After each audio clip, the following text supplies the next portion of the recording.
வணக்கம். புது கவிதையில் ராமாயணம், லக்ஷ்மியின் கம்ப ராமாயணம். எழுதி வாசிப்பவர் உங்கள் லக்ஷ்மி ரவி. வணக்கம். தொடர்கிறது லக்ஷ்மியின் கம்ப ராமாயணம். பகுதி 4. மிதிலை காட்சி. நிறைமணி கொடிகளும் செழுமணி கொடிகளும் நெருக்கமாயிருந்தன மிதிலையின் மதிலில்.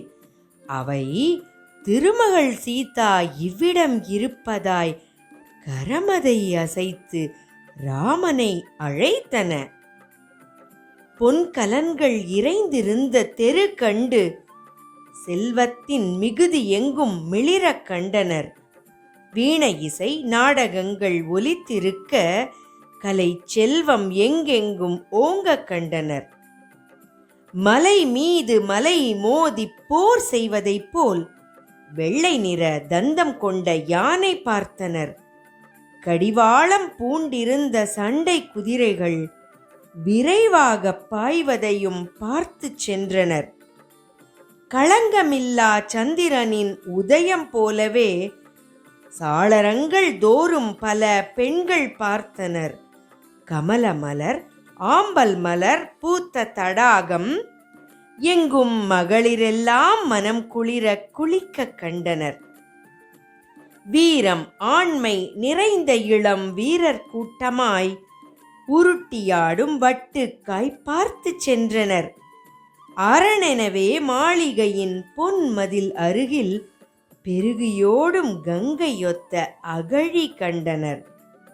அவ்வமயம்தான் பொன்னொத்த ஒளியும் பூவொத்த மணமும் தேனொத்த சுவையும் கவியொத்த இனிமையும் ஒன்றிணைந்த ஓருருவம் மாடத்தில் ஒளிர்ந்தது. அதை கண்டவனின் தன்னிலையும் மறைந்து ஒளிந்தது.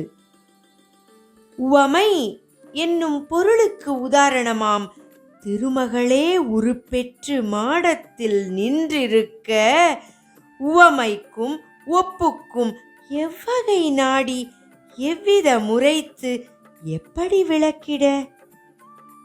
பார்வையிலே மானையும் மீனையும் வென்று பர்வதம் கொண்டு கடையாமல் பெற்ற உம்பர் மாடத்தின் அமுதாய் நின்றவள் அந்தணர் தேவரின் அறமாய் பிறந்தவள். எண்ண ஒண்ணா பேரழகு பெட்டகத்தின் கண்ணோடு கண்ணிணைந்து கவ்விக்கொள்ள உண்ணவும் நிலை பெறாது உணர்வும் ஒன்றிட அண்ணலும் நோக்கினான், அவளும் நோக்கினாள்.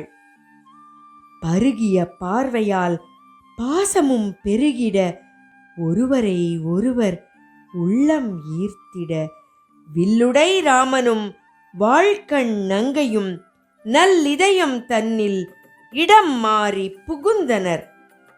உடலிரண்டும் உயிரொன்றும் ஆனவர்கள் யார்?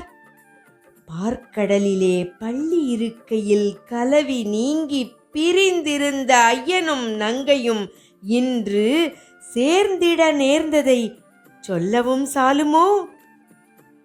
கண்ணிமை மூடினால் மறைந்திடுவானோ வென சித்திர பாவை ஓவியமானாள். அவள் சிந்தையும் அழகையும் பின்வரச் சொல்லிய மைந்தனும் முனியோடு மறைந்து போனான். பார்வையை விட்டவன் மறைந்ததும் அவளை சோர்வொன்று தாக்கிட துவண்டு விழுந்தனள். நிறை என்னும் அங்குசமே தோற்றதாம் மதம் கொண்ட அவள் குணம் மாற்றுகையில்.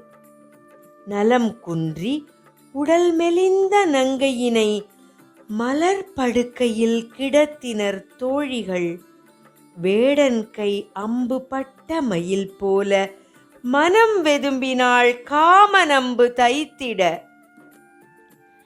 தாதியர்கள் செவிலியர்கள் குழம்பி வருந்தினர். மாதுயரம் உற்று மனம் கலங்கி இருந்தனர். நேர்ந்ததென்ன நிகழ்ந்ததென்ன புலம்பி தீர்த்தனர். ஆரத்தி சுழற்றி கொட்டி திருட்டி கழித்தனர். நினைவகன்று உணர்விழந்த நிலையினிலும் திருவுருவத்தை வர்ணித்து பிதற்றத் தொடங்கினாள். தலைமுடியை காடென்றாள், புயமிரண்டும் தூணென்றாள், கண்கள் கமலமென்றாள், வில் தரித்த மேகமென்றாள். தோள் மீது தாங்கிய வில் கண்டேன், அது கரும்பல்ல, அதனால் அவன் காமனல்லன். கருவிழி இரண்டும் இமைத்திடக் கண்டேன், அதனால் தேவருள் ஒருவனாய் இருந்திலன். முப்புரி நூல் தரித்திருந்தான், அவன் அரச குலத்தினில் பிறந்தவனே. கண்வழி மனத்தை கவர்ந்தான், அதனால் கள்வரிலே விசித்திர கள்வனே. வாசனை மிகுந்த சந்தன குழம்பை பூசினர் தோழியர் உடலெங்கும், அது உலர்ந்து உதிர்ந்ததாம் அனல் மூச்சால், கனத்து போனதாம் முலை காற்றால். விரகத்தால் பிதற்றிய பிராட்டியின் காமத்தீ சுடுமே என கதிரவன் மறைய, கருநிற காலன் கடுந்தெழுந்ததுவாம், கரும்பூதமாய் இரவும் தெரிந்ததுவாம். பெருமானின் நிறம் போன்ற இருள் சூழ் இரவில் பொற்கலத்தினின்றெழுந்ததுவாம் வெண்திங்கள்.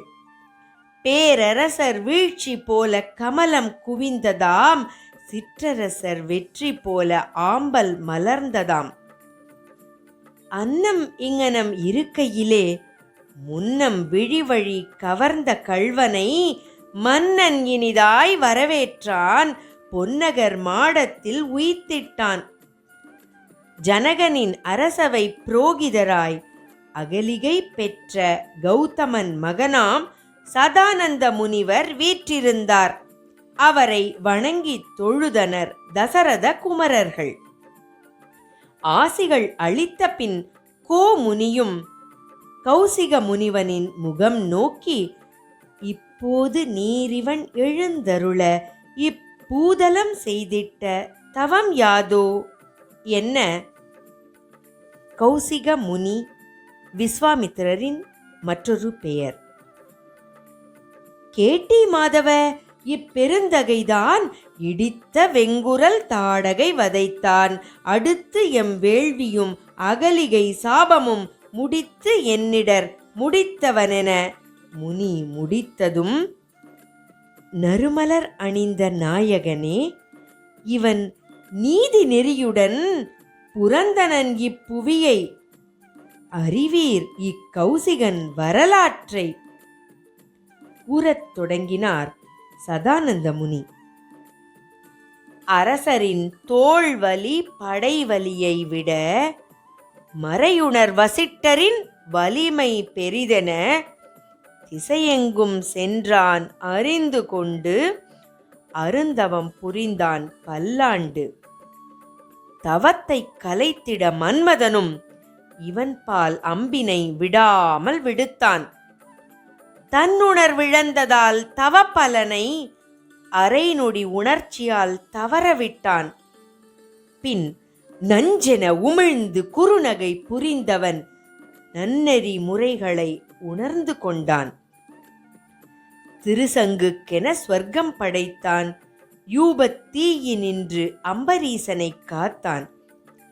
அகங்காரமாய் இருந்த கௌசிகன் எதிரினில் அவசரமாய் கூடினர் மும்மூர்த்திகளும். அருந்தவம் புரிந்த அரச மாதவன் நீ எனும் அரும்பெரும் பட்டத்தை அருளிச் சென்றார். அரச மாதவன் என்பது பிரம்ம ரிஷி எனும் பட்டம். முன்னம் நிகழ்ந்தவை ஈதான் என்றும், வித்தகன் தன்னருள் பெற்றதல்லால் யாதுள அறம் இனி பெருகவென்றும் கூறிய முனிவனை வணங்கினர் குமரர்கள். ராமபிரான் சீதையை நினைத்து இரங்கல். முனிவரும் தம்பியும் உறங்கிய பின்னர் கனிந்த இருள் போல் நிறமுடை ராமன் இருளும் நிலவும் உடனிருக்கையிலே தையலும் தானுமாய் தனித்திருந்தான். விண்ணிருந்து நீங்கிய மின்னற்கொடி பெண் வடிவம் கொண்டு வந்தாற்போல் கண்ணுள்ளும் கருத்துள்ளும் கலந்து போனான். எண்ணத்தில் வேறொன்றும் இல்லாதவன் ஆனான். உள்ள கமலத்துள் உறைந்ததினால் அவள் என்றும் கமலத்தில் உறையும் திருமகளோ? வெள்ளை பார்க்கடலென கண்ணுடையாள், கருவிழிதான் எந்தன் பாம்பனையோ? கரும்பு வில்லெடுத்த மன்மதனும் அம்பு மழை தொடுத்ததினால் என் மனவலிமை அழிந்ததுவோ அம்மங்கை முகம் மறப்பதற்கு? சந்திர மண்டலம் மெல்ல மறைந்ததும் செந்நிற கமலங்கள் மலர்ந்து விரிந்ததாம். கதிரவன் வருடிட கண் அயர்ந்தவன் பின் கம்பீரமாய் எழுந்து யாகசாலை அடைந்தான். இத்துடன் பகுதி 4 நிறைவு பெறுகிறது. காத்திருங்கள். பகுதி 5 குலமுறை கிழத்துப் படலம் தொடர்ந்து வரும்.